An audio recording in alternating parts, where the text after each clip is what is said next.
I don't know how the muggles manage without magic, he said as they climbed a broken down escalator which led up to a bustling road lined with shops. Hagrid was so huge that he parted the crowd easily. All Harry had to do was keep close behind him.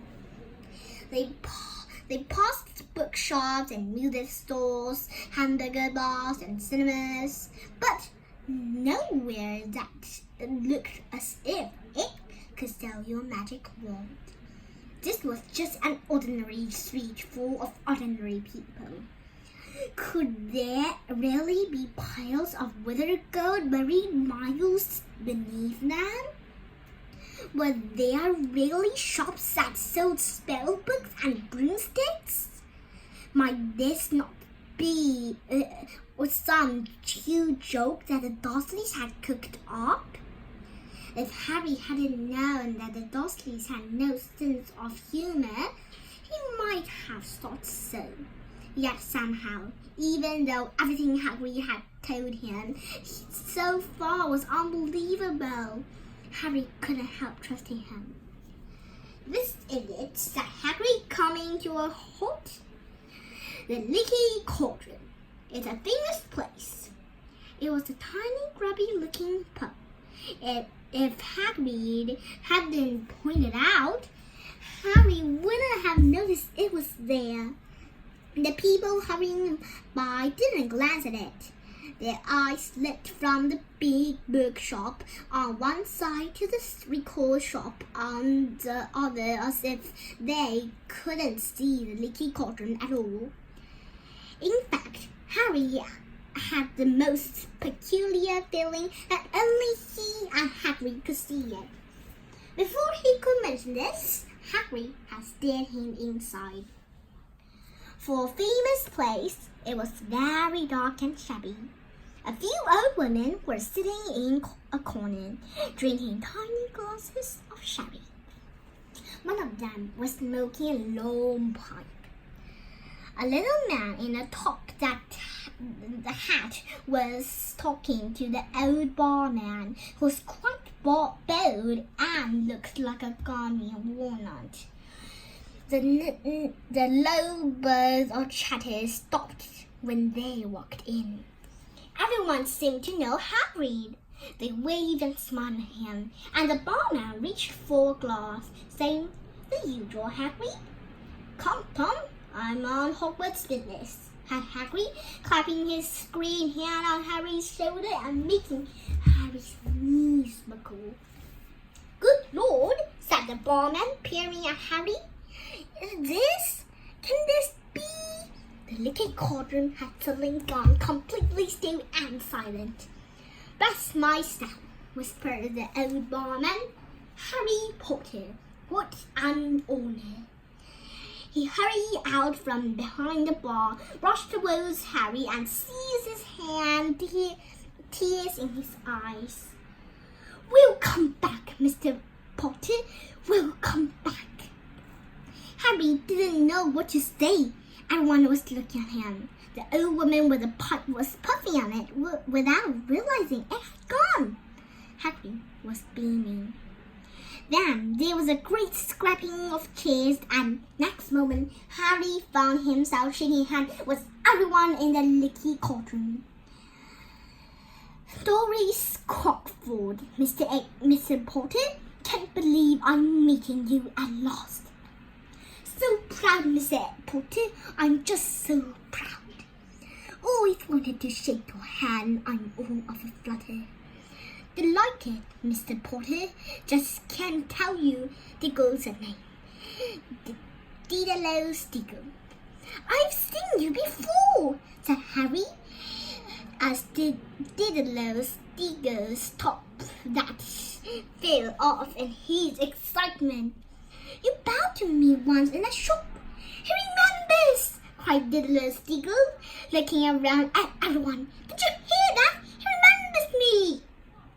Harry shook hands again and again. Doris Crockford kept coming back for more. A pale young man made his way forward very nervously. One of his eyes was twitching. Professor Quirrell, said Hagrid. Harry, Professor Quirrell will be one of your teachers at Hogwarts. But Potty, stammered Professor Quirrell, grasping Harry's hand.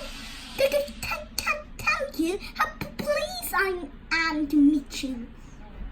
What sort of magic do you teach, Professor Quirrell?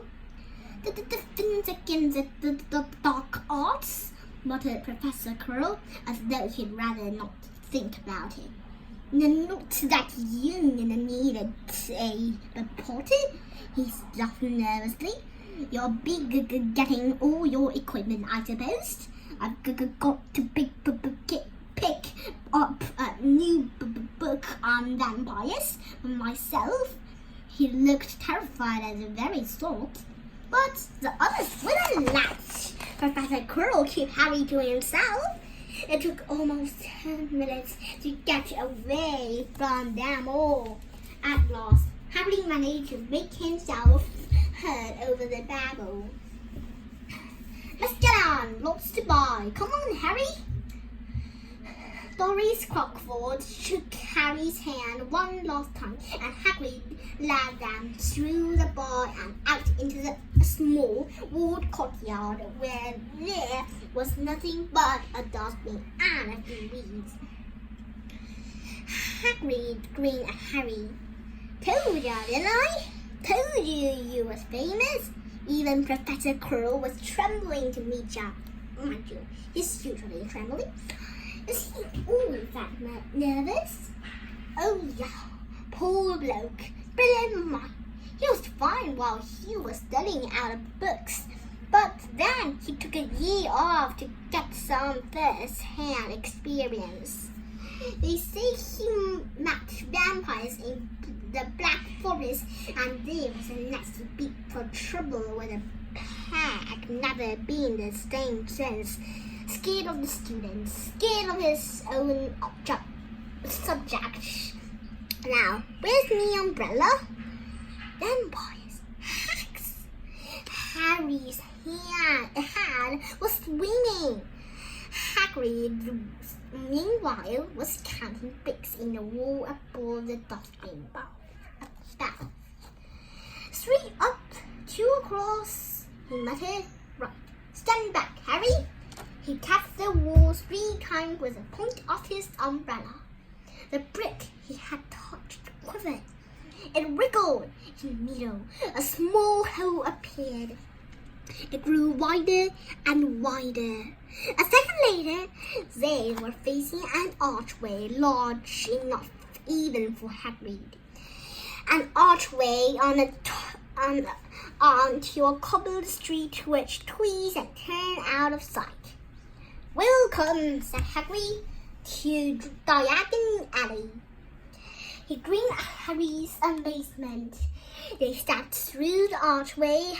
Harry looked quickly over his shoulder and saw the archway shrink instantly back into solid wall. The sun shone brightly on a stack of cauldrons outside the nearest shop.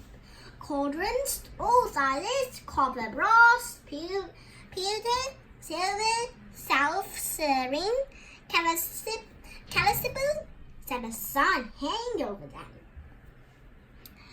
Yeah, you'll be needing one, said Hagrid, but we gotta get your money first. Harry wished he had about 8 more eyes. He turned his head in every direction as they walked up the street, trying to look at everything at once. The shops, the seats outside them, the people doing their shopping, a plump woman outside an obstacle carriage was shaking her head as they passed, saying, "Dragon liver, 16 sickles and once. They're mad." A low, soft hooting came from a dog shop with a sign saying, "I love Sal and Purium. Ponies, Screech, Barn, Brown, and Snowy." Several boys of about Harry's age had their noses pressed against a window with broomsticks in it. "Look!" Harry heard one of them say. The new Nimbus 2000, fastest ever. There were shops selling robes, shops selling telescopes, and strange silver instruments Harry had never seen before. Windows stacked with barrels of bat spleens and eels' eyes. Tottering piles of spellbooks, quills and rolls of parchment, potion bottles, globes of the moon. Gringotts, said Hagrid. They had reached a snowy white building which towered over the other like little shops. Standing beside it, burnished brown stores, wearing a uniform of scarlet and gold, was... Yeah, that's a goblin, said Harry quietly as they walked up the white stone steps towards them. The goblin was about a head shorter than Harry. He had a swarthy, clever face, a pointed beard, and again Harry noticed very long fingers and feet. He bowed as they walked inside. Now they were facing a second pair of doors, silver this time, with words engraved upon them.